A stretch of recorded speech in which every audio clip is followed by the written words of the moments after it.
여러분의 삶 속에 항상 우여곡절, 어두운 시기도 있고 또 때로는 외롭게 느껴지기도 하고 어떤 때는 버려진 것 같기도 하는 그런 순간들이 있을 줄로 압니다.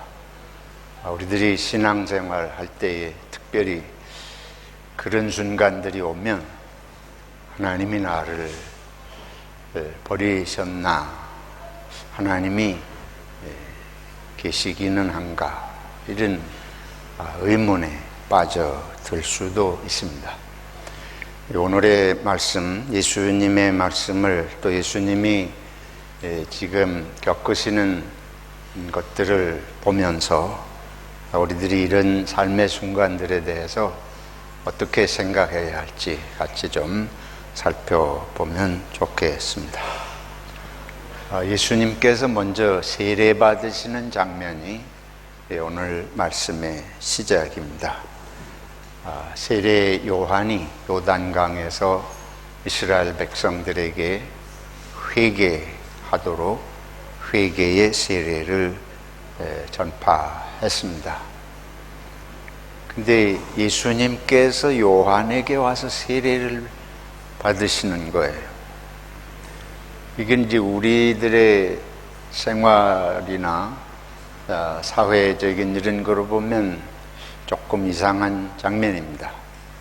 예수님은 메시아이시고 요한은 오히려 그 메시아를 준비하러 온 예비자로 왔는데 요한이 예수님에게 세례를 받으면 모를까 예수님이 요한에게 가서 세례를 받으신다. 이게 좀 우리 문화로는 잘 납득이 되지를 않습니다.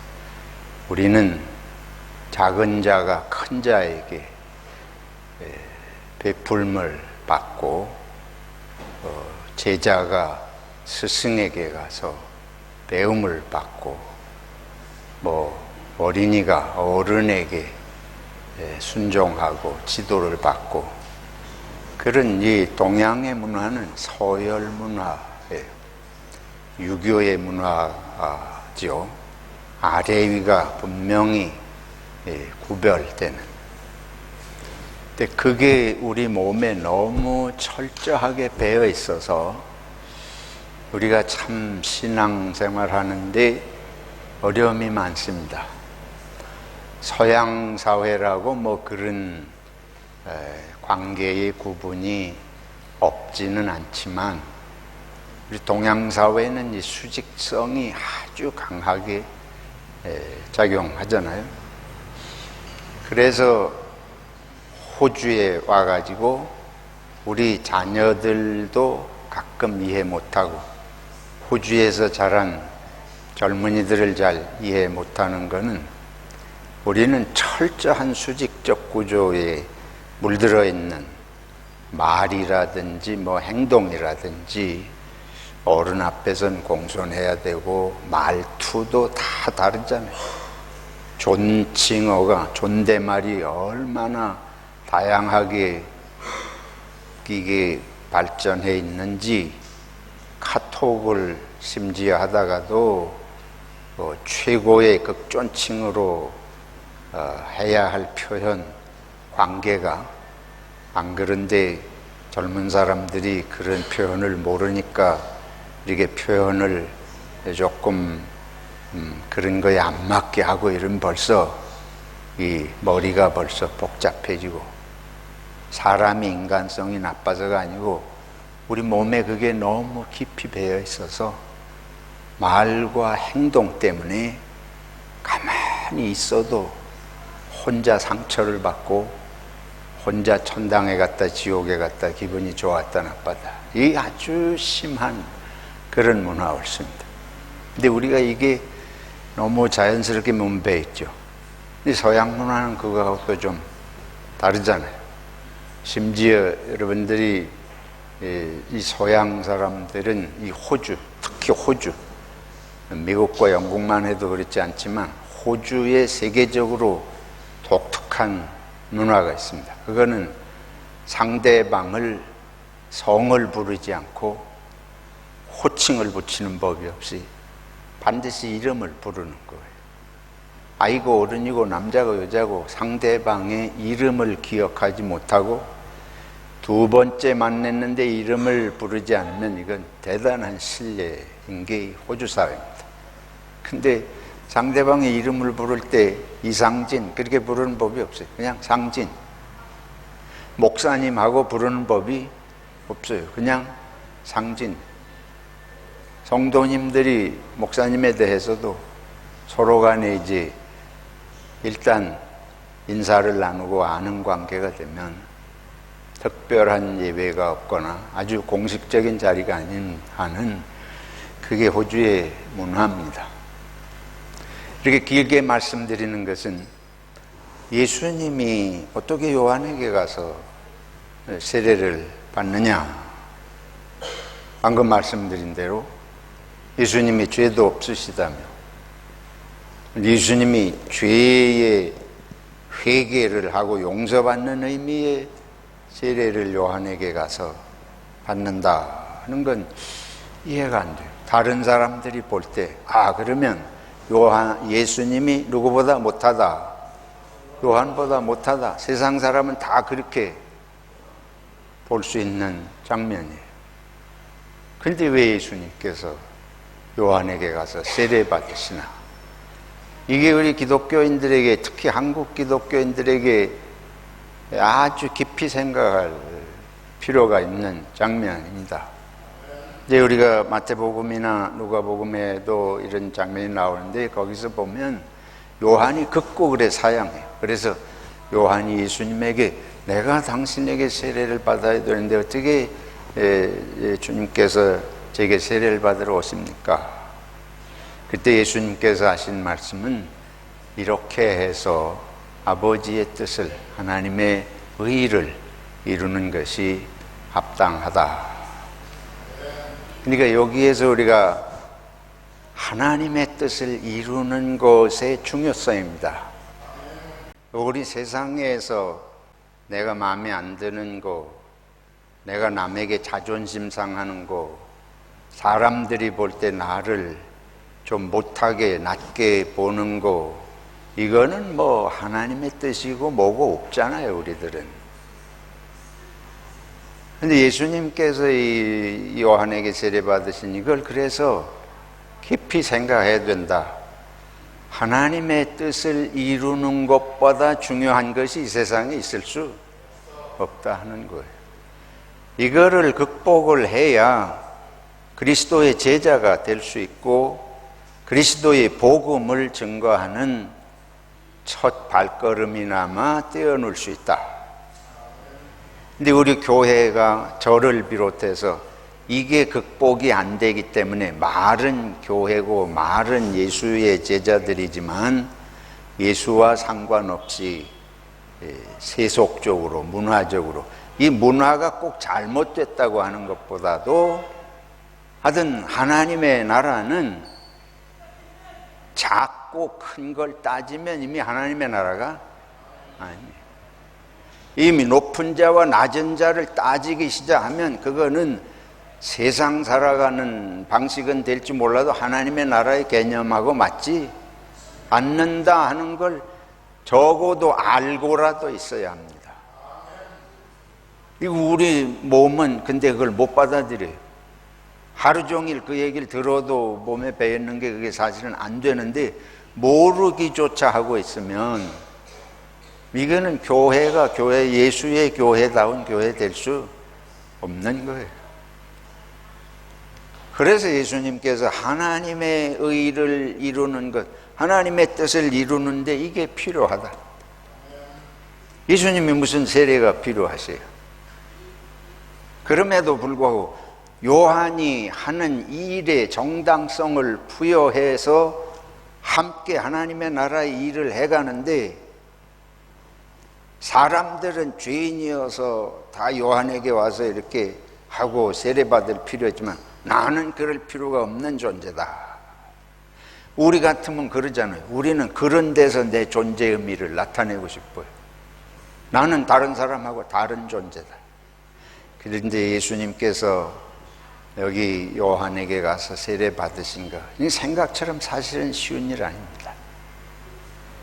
그런데 그렇게 예수님께서 요한에게 세례 받으실 때에 그 다음에 놀라운 장면이 나타나요. 세례 받으시고 예수님 세례를 또 약식으로 하신 것도 아니에요. 다른 사람처럼 요한이 예수님을 물속에 잠기게 하시고, 그때는 요단 강에서 이제 쉽게 말하면 침례죠. 물속에 들어갔다 나오는 세례를 하셨는데, 물에서 올라오시는 순간에 하늘이 갈라졌다. 하늘이 열리고 성령이 비둘기같이 예수님에게 내려오셨다. 성령은 하나님의 영이지 않습니까? 그러니까 하나님의 영이 예수님에게 내려오시고 그 다음에 하늘로부터 소리가 났습니다. 뭐라 그런가 하면 너는 내 사랑하는 아들이라 내가 너를 기뻐하노라. 이건 지난주에 우리가 변화산에 높은 산에 올라갔을 때에 베드로와 야고보와 요한과 함께 예수님이 높은 산에 올라갔을 때 구름 가운데서 하나님이 이 말씀을 주셨잖아요. 그때는 베드로, 야고보, 요한에게 깨우치기 위해서 하나님께서 이제 주신 예수님께서 하나님의 사랑하는 아들이심을 말씀하신 건데, 이거는 지금 예수님께서 요한에게 세례 받으신 장면이에요. 예수님께 하나님께서 성령이 임하시고, 그리고 너는 내 사랑하는 아들이라 내가 너를 기뻐하노라. 여기 보면 우리 기독교는 성부, 성자, 성령 삼위일체 하나님을 믿지 않습니까? 성부 하나님 아버지가 말씀하시고, 성령이 비둘기같이 내려오시고, 그리고 예수님께서 성자 예수님이 세례 받으시고, 그래서 성부, 성자, 성령이 동일하게 여기 표현되어 있는 삼위일체론의 교리적인 내용을 보여주고 있는 장면의 하나입니다. 우리들이 믿는 사람들끼리 높고 낮은 걸 따질 일이 아니에요. 예수님이 요한에게 세례 받으신다고 해서 요한보다 낫고 못한 존재 이런 게 아니고, 요한은 요한의 일을 하는 것이고, 하나님이 요한을 보내서 이루시는 일을 예수님도 이루시는데, 나는 높은 자니까 그런 게 필요 없다, 그게 아니고 필요 없는데도 하나님의 뜻을 이루는데 함께 협력하고 본을 보이시는 것을 우리가 보게 됩니다. 그런 상황에서 하나님은 성령이 임하시고 하늘에서 내 사랑하는 아들이라 확인을 주시잖아요. 우리가 교회 생활이 세상하고 다른 게 뭐가 있겠습니까? 이 세상에서 움직여지는 걸 우리들이 무시할 필요는 없어요. 그것도 이해하고 존중해야 되지만, 교회가 세상을 넘어서지 못하고 꼭 세상으로 하는 방식으로만 교회가 해야 된다면 교회는 존재 의미가 없는 거 아니에요. 교회가 교회되는 것의 중요한 의미의 하나는 하나님이 보내신 뜻을, 각자의 주어진 정체성을 유지하지만, 그러나 서로가 높고 낮고 귀하고 천하고가 아니고 각자에게 주어진 일을 하는 것이 가장 귀한 것이고, 그 일은 자기 존재를 드러내기 위한 것이 아니라 서로 협력해서 하나님의 뜻을 이루는 것이 부름을 받은 그리스도의 사람들의 삶의 모습이어야 할 줄로 믿습니다. 이걸 예수님께서 우리들에게 보여주셨어요. 목사가 된 것이 교회에서 별다른 존재가 된 것처럼 생각하면 이미 이것은 신학교에서부터 성경을 헛배운 것이에요. 우리 각 사람은 자기에게 주어진 하나님이 주신 정체성을 유지하면서 이 길을 갈 때에 최선의 존재가 되는 것입니다. 우리가 삶의 의미를 잃어버리는 건 어느 순간이냐? 내가 누구인지를 모르고 내가 아닌 자리에가 있으려고 할 때 우리는 삶의 의미를 잃어버리는 것입니다. 아담과 이브에게 온 유혹이 뭐예요? 아담과 이브가 사람으로 지음을 받았잖아요. 하나님이 아담과 이브는 사람으로 지으셨습니다. 근데 사탄이 와가지고 유혹한 건 사람이 아니고 누가 되고 싶은 욕망을, 하나님이 되고 싶은 욕망을 집어넣은 거예요. 그게 인류 죄악의, 죄와 악의 시작입니다. 내가 아닌 나가 되고 싶을 때 우리는 사탄의 욕망의 도구로 변질되기 시작을 합니다. 내가 서 있어야 할 자리가 어디고, 내가 어떤 모습으로 하나님께서 여기에 있기를 원하시나. 우리 시편 1편에 그러잖아요. 복 있는 사람은 죄인의 자리, 오만한 자리, 뭐 자기가 아닌 모습으로 자기를 보이려고 하는 게 죄고, 그것이 오만이에요. 교만이라고 하는 건 내가 아닌데 나보다 더한 모습처럼 보이려고 할 때. 내가 박사 학위를 가지면 다른 나가 됩니까? 착각을 하잖아요. 박사 학위를 가지면 내가 다른 사람이 되는 줄 알아. 아마 여러분 대부분 그런 생각 하실 거예요. 내가 벤츠 자동차를 몰기 시작하면 다른 사람이 된 줄 알아. 더 극단적으로 말하면 내가 대통령이 되면 다른 사람이 된 줄 알아. 아, 목사님 대통령이 되면 다른 거 아닙니까? 그렇기 때문에 그 다르다고 하는 건 하나님께서 나를 보낸 인간에는 변함이 없습니다. 철저하게 인식해야 됩니다. 세상은 이걸 하나님이 그래서 없기 때문에 이걸 인식하지 못하니까 대통령이 되면 다른 존재가 되는 줄 알아. 착각을 너무 크게 하기 때문에 엉뚱한 대통령이 되는 거예요. 이 세상의 모든 존재는 정체성이 하나입니다. 그건 뭔가 하면 다른 존재를 돕기 위해서 존재하는 것입니다. 그게 무슨 왕이 됐든, 지금 뭐 왕시대가 아니지만 그것이 무슨 어디에 신하가 됐든,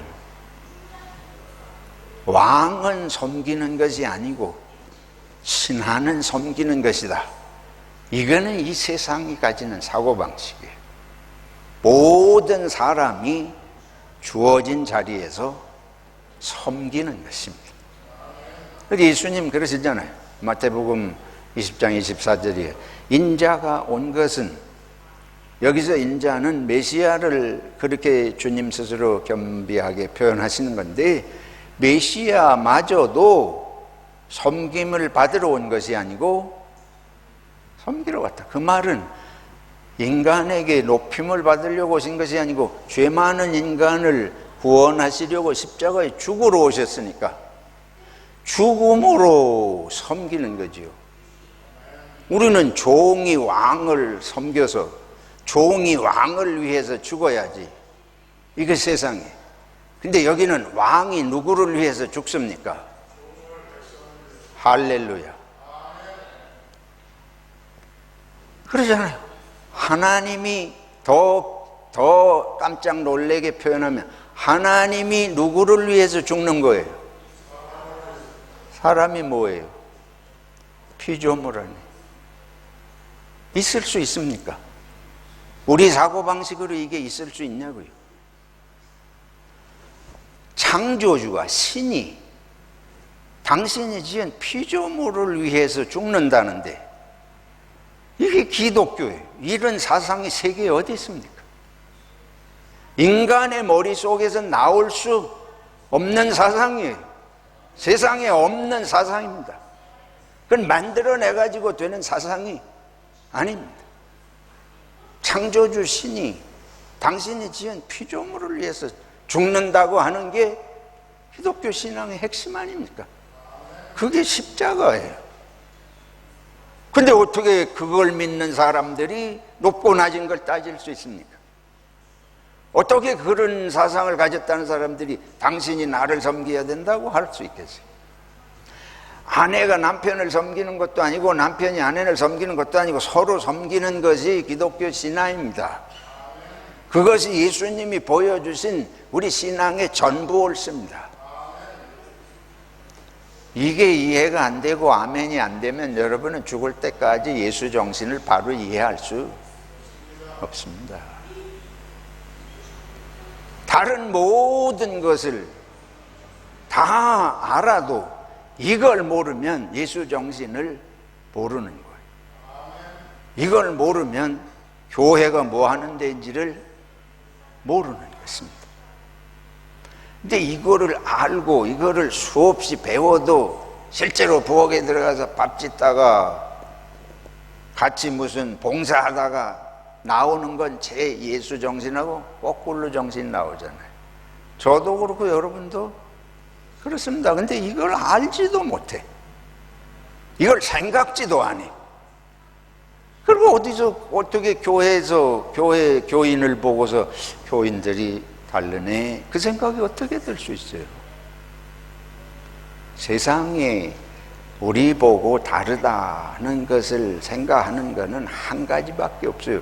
저 사람들은 섬기네. 높고 낮은 게 없이 정말 섬기네. 그거를 볼 때에 정말 이 사람들은 이상한 사람들이구나. 다른 사람들이구나. 예수님께서 6월절에 마지막 예수님 십자가 겟세마네 동산에 십자가 지시기 전에 마지막 밤에 하신 일이 예수님이 제자들의 뭘 씻으셨습니까? 발을 씻으셨습니다. 그러면서 하신 말씀이 섬기라. 이와 같이 섬기라. 내가 너희의 발을 씻기는 것이 옳다. 내가 너희의 발을 씻기고 너희가 내게 발 씻김을 받지 않으면 너와 내가 상관이 없다. 이 세례 받으시는 것도 그런 장면이에요. 근데 거기에 하나님은 이렇다고 해서 예수님이 나지거나 메시아가 아닌 게 아니고 성령이 임하시고 너는 내 사랑하는 아들이라. 내가 너를 기뻐하노라. 저와 여러분이 참으로 섬길 때 하나님의 영이 함께 하시고 하나님이 우리를 사랑하시는 걸 확증하시고 하나님이 기뻐하시는 줄로 믿습니다. 그때 하나님은 기뻐하시는 거예요. 우리를 보고 내가 세상에서 우리식으로 생각하면 자존심도 상하고 밟히고, 근데 자존심 상할 때가 주님이 나를 바라보시고 내가 지금 하나님이 기뻐하시는 마음을 품을 때다. 지금 이 한번 들이받아야지. 지렁이도 밟으면 근데 내가 지금 이렇게 당하고만 있을 거냐? 그 생각을 예수님을 생각하고 우리 속에서 뽑아내는 시간으로 생각해야 할 줄로 믿습니다. 참 놀라운 말씀이에요. 근데 정말 참 성령의 역사 아니고는 우리 인간의 본성으로는 잘 안 돼요. 그래서 기도가 중요합니다. 기도하지 않고 이게 되지 않아요. 하나님의 성령의 능력에 도우심을 받고 기도하면서 성령의 충만함을 받는 것이 필요한 까닭이 바로 여기에 있다. 두 번째로 여기 오늘 말씀에서 생각할 것은 예수님이 이렇게 성령이 임하시고 하나님이 내 사랑하는 아들이라 그러셨는데 성령이 어디로 이끌고 가시냐면 광야로. 광야에 가서 뭘 받으신대요? 시험을 받으세요. 광야에 40일을 계셨잖아요. 광야에서 40일을 계시면서 광야가 어떤데? 이스라엘의 광야는 여기 호주의 내륙하고 똑같습니다. 그냥 이런 그 모래 사막은 아니에요. 모래 사막은 이제 이집트를 홍해를 건너서 거기는 좀 모래 사막도 있지만 이스라엘의 광야는 모래 사막이 아니고 이건 호주의 내륙처럼 황무지입니다. 나무가 잘 없고 돌조가리들이 널려 있고 나무가 있어도 조그만 그런 것들 정도밖에 없는지 그런 거칠은 땅인데 거기에 40일을 계셨대. 하나님이 사랑하시는 분이 하나님의 나라를 전하러 가면 사람들이 많은 데 가고 이렇게 높임을 받아야 되는데 광야부터 가신다. 광야라는 건 이 육체적으로, 물리적으로, 환경적으로 40일을 있다고 하는 것은 아주 극한적인 그런 어려움의 상황을 말한다고 볼 수 있습니다. 또 거기다가 40일을 금식을 하셨다. 마태복음 볼 때는 우리가 육체적으로 우리의 환경이 열악한 상황, 그 다음에 사탄의 시험은 영적인 시험이죠. 그 영적인 시험이라고 하는 것은 마태복음 4장 4절에서 11절을 보면 예수님에게 돌이 떡이 되게 하라. 그럼 우리 잘 알잖아요.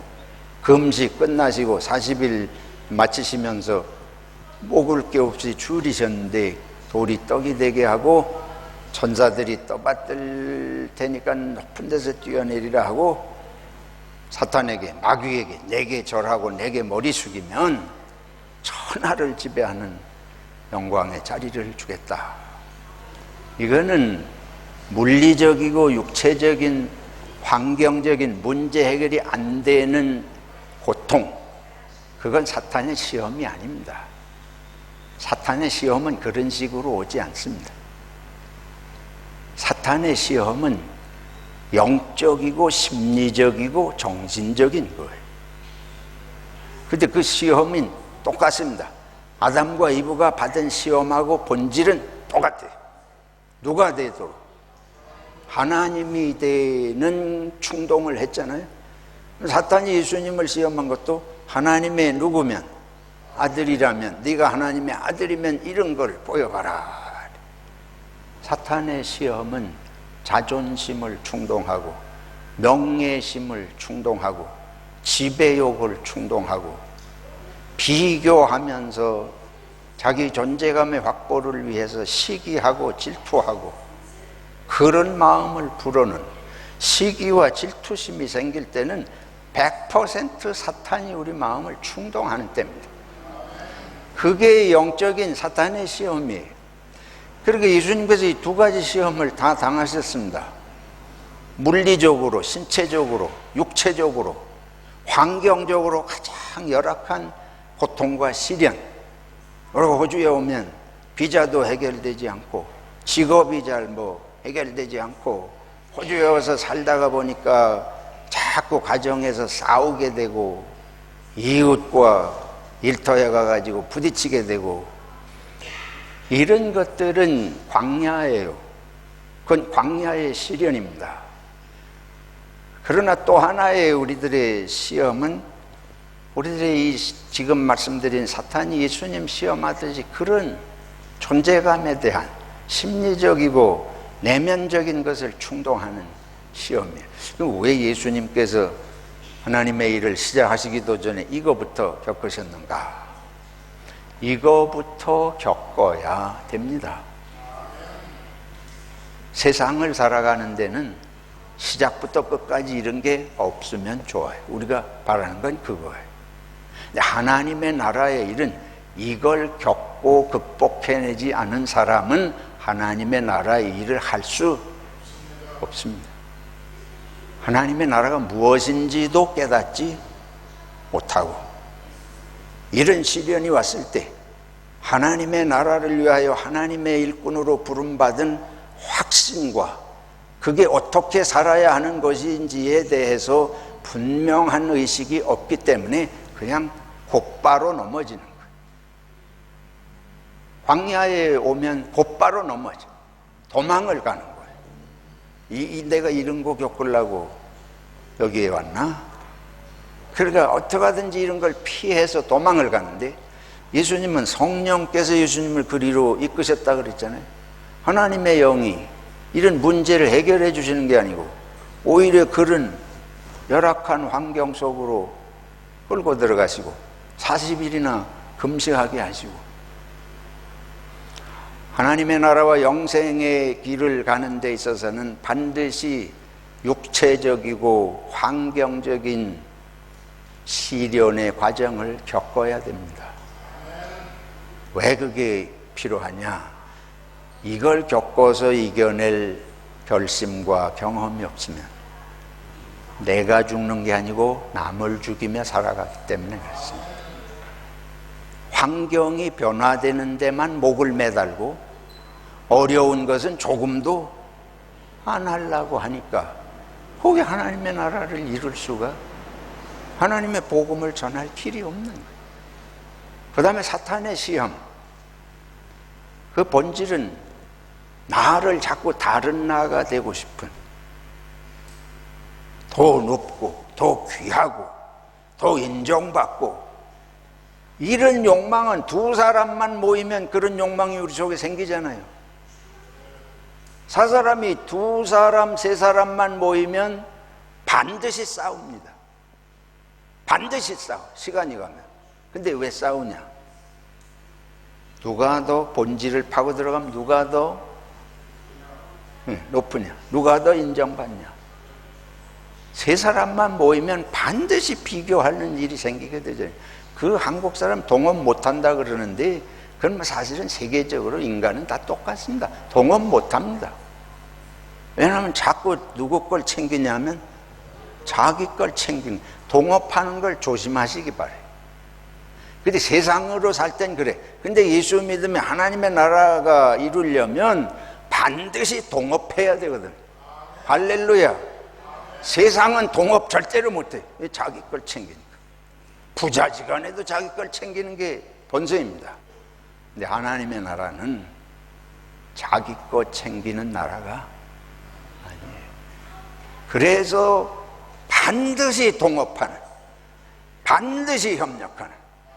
예수님이 요한에게 가서 뭘 받으시나? 세례 받으. 이게 안 되면 하나님의 나라가 거기 시작도 안 되는 거예요. 그 사탄은 그걸 알아요. 동업을 못하게 만드는 거예요. 동업을 못하게 만들어요. 예수님이 하나님의 뜻을 이루려고 왔는데 하나님하고 동업하는 거예요. 쉽게 말하면 하나님하고 협력해야 되는데, 내가 하나님의 아들이니까 내가 뭐든지 할 수 있다, 이런 생각을 집어넣으면 하나님하고 협력하지, 하나님의 뜻대로 가려고 하지 않고 이제 누구 뜻대로? 내 뜻대로, 자기 생각대로 하나님을 제낀다고요. 이 시험은 저와 여러분에게 날마다 있습니다. 날마다 있습니다. 그래서 이것을 겪어내고 예수님께서 그래서 광야의 시련과 사탄의 시험을 이기시고, 자, 그 다음에 보십시다. 천사들이 거기 수종들었다 그러면서 이런 상황에서 꼭 천사가 수종된다. 여러분, 시련이 오면 낙심하지 마시기 바랍니다.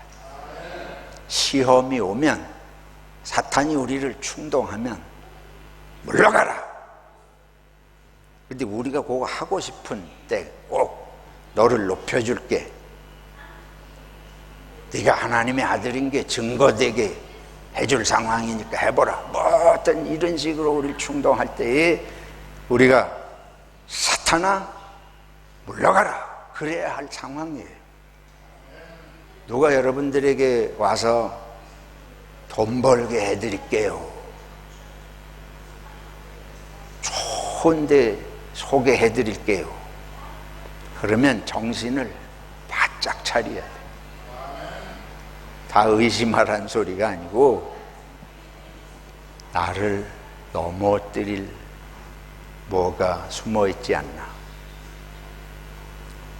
그리스도인은 지혜로워야 됩니다. 이 시련과 시험이 반드시 있습니다. 여러분, 신앙생활 하려고 할 때, 하나님의 일을 하려고 할 때 반드시 이 시련이 와요. 그걸 알고 오게 되어 있다. 안 오면 이런 게 징계가 없고 시련이 안 오면 사생자랑. 사생자랑은 하나님 아버지가 우리를 돌보고 아시고 함께 하시지 않는, 근데 하나님이 우리를 아시기 때문에 붙들어 주시면서 이런 과정을 통과하게 하시는 거예요. 자, 그러면 교회 와서도 이런 일이 있을 수 있다. 반드시 예상을 해야 돼. 새로운 직장에 가면 거기서도 이런 일이 있을 수 있다. 반드시 예상을 해야 됩니다. 그래서 이런 것이 올 때에 어떻게 해야 될까 미리 결심을 하고 있어요. 생각을 하고 이게 오면 주님이 이걸 다 겪으시고 이겨가신 것처럼 이겨가야 되겠다. 내가 날마다 보고 싶은 사람, 만나고 싶은 사람끼리만 싹 짝을 지어주면 좋을 것 같은데, 그러니까 내가 여러분 얼굴 보면 알아. 벌써 인상이 시꺼매져. 얼굴은 환한데 마음이 시꺼매져. 왜 그러냐면 이게 내가 마음에 안 드는 사람이 여기 와 있네. 그것도 통과해야 할 뭐예요? 내가 이걸 지금 통과하지 않으면 나는 그 사람과 좋아질 수 있는 기회가 영원히 없게 되죠. 한 예를 드는 겁니다.